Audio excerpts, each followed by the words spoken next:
Michael Cohen has been dominating the headlines, not just because he got a 36-month prison sentence, but because he says he was doing Donald Trump's bidding in arranging six-figure payments to two women who say they once had affairs with the president. Trump disparaged the case with Fox's Harris Faulkner. Why did you hire Michael Cohen? He was known as a fixer. I'll tell you what, first of all. That was his title, a very fixer. low level. You know what? In retrospect, I made a mistake. Because what he did was all unrelated to me, except for the two campaign finance charges that are not criminal and shouldn't have been on there. They put that on to embarrass me. But Cohen returned fire with ABC's George Stephanopoulos, saying his ex-boss ordered the payments to Stormy Daniels and Karen McDougal with the help of Trump pal and National Enquirer boss David Pecker. He directed me to make the payments. He directed me to become involved in these matters, including the one with McDougal, which was really between him and David Pecker, and then David Pecker's counsel. I just reviewed the documents in order to protect him. I gave loyalty to someone who truthfully does not deserve loyalty. Joining us now to analyze the coverage, Emily Jashinsky, culture editor at The Federalist. Susan Faricio, chief congressional correspondent for The Washington Examiner. And Capri Cafaro, former Democratic Senate leader in Ohio who teaches at American University. Emily, are the media embracing Michael Cohen, convicted felon, as a truth teller because he is now implicating Donald Trump? So there are very legitimate questions to be asked of Michael Cohen, the president's longtime fixer. Obviously, he has some very valuable information over the course of a decade over the presidential election. That is fair to ask those questions of him. But I don't understand why everybody is not taking what this man says with a massive grain of salt, given that he had previously said he would take a bullet for Donald Trump. We know he did not. It's called flipping, Emily. Right, he has flipped. Right. Let me go to Susan. How did George Stephanopoulos, who's been Cohen's go-to guy, handle that interview, and how did Michael Cohen come off? I thought the interview was full of leading questions set up to implicate President Trump. I don't feel he asked him any hard-hitting questions. He asked a few, like, why should we believe you now? He did, but most of it were leading questions about, wasn't this all a setup by the president? You know, it did not feel like a hard-hitting interview to me. It felt like a slam dunk for Cohen to crash the president. Capri, how does the press grapple with the criticism raised by White House spokesman Hogan Gidley, who said for the media to give credence to a convicted criminal who has lied on multiple occasions and admitted doing just that is laughable? Look, I mean, I think you have to, there's obviously, as Emily was saying, there are issues here and there are questions that need to be asked about the veracity of someone who has admitted they are liars. But I think that we also need to remember that, for example, there's a lot of love for other folks that have pled guilty in the White House, like Paul Manafort, for example. So, I mean, love on the president's part, you mean? That's right. So, I mean, I think that there's you know, for Hogan to say that, I think that there are some questions there. Yeah, the president tweeting just this morning that Michael Cohen became a rat, that's the technical term, I suppose, after the FBI did this unthinkable thing of breaking into his office. For the record, the FBI had a legal search warrant for that entry. Emily, this is not a pro-Trump question or an anti-Trump question. I'm trying to give you a factual question. The president has shifted his denials. First, he knew nothing about the hush money payments. We've all seen that tape. Then he admitted reimbursing the $130K for Stormy Daniels. Now it's, I knew about the payments, but they weren't illegal, and my lawyer handled it, and even if it is a campaign finance violation, that's a civil matter usually punishable by a fine. Have those shifting stories eroded the president's credibility with the mainstream media? Well, I think that's been sloppy. That's just been a messy defense. There's no way around that. So I think for some legitimate reasons, the credibility has been eroded on this particular question. I will say there is a serious conversation about whether this is a legitimate campaign finance violation that I only saw in conservative news outlets this week. That may be true. It may not be. But at least the conversation should be more widespread, and the mainstream media should be asking questions about that as well. More broadly, Capri, the media already, much of the media, I would say, already convicting President Trump. You got all these ex-prosecutors. There were just dozens and dozens on the other channels saying he helped Cohen commit a felony. He could be indicted if he wasn't president. He could be indicted anyway. He could be impeached.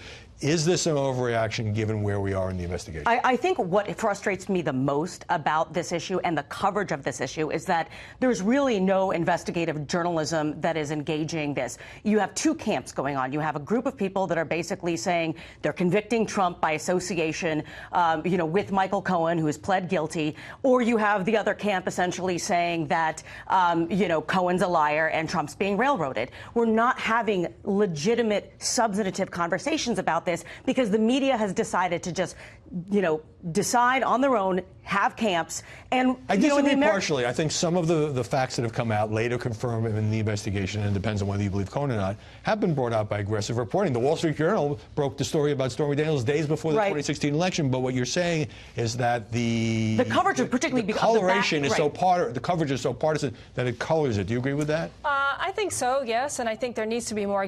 Part of the problem is campaign finance law is murky, hard to write about. People's eyes glaze over. Reporters don't want to get into the weeds. But that's a legal argument. Let me ask you this broader question, Susan. I'm not minimizing the importance of this case brought by the U.S. Attorney's Office in Manhattan, not Mueller's office, by the way. The media have spent the last year and a half talking about Russian collusion, possible Russian collusion, Moscow and all of that.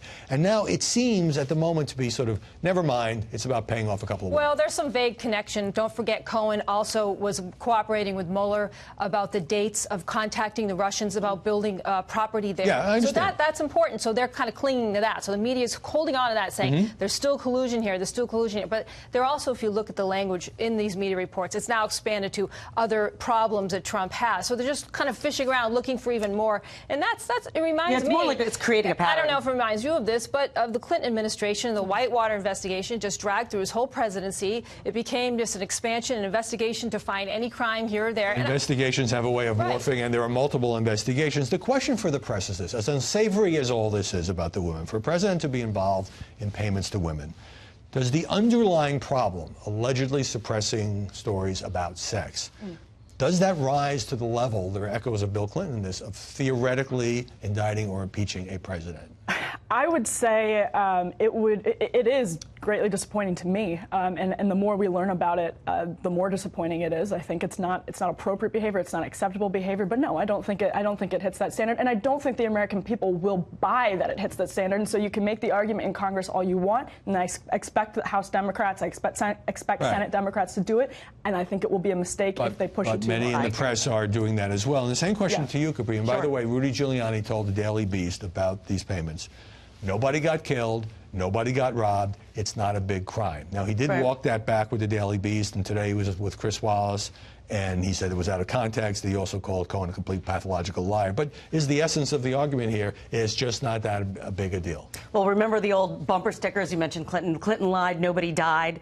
You know, there was that. So they're you know, maybe royalty payments. Maybe there's a resurgence here. Yeah. But I tend again to agree with Emily on this. And as a Democrat, I would just say that Democrats in the House and the Senate would make a very big mistake to try to pursue impeachment, because I do think the American public does not see this. Isn't it the press that is, if not pursuing impeachment, insinuating, making the case, or insinuating or suggesting, or that either indictment or impeachment is the proper remedy here? I think that the media is trying to basically create a pattern of conduct, and they're trying to convict the president as such. I mean, I think that is clear in certain media outlets. By the way, after Kellyanne Conway was on with CNN's Chris Cuomo, minutes after that, her husband, George Conway, an accomplished lawyer who's been tweeting about this, was tweeted that Trump's repeatedly lied about these payments. He lies about everything, and that got a lot of attention.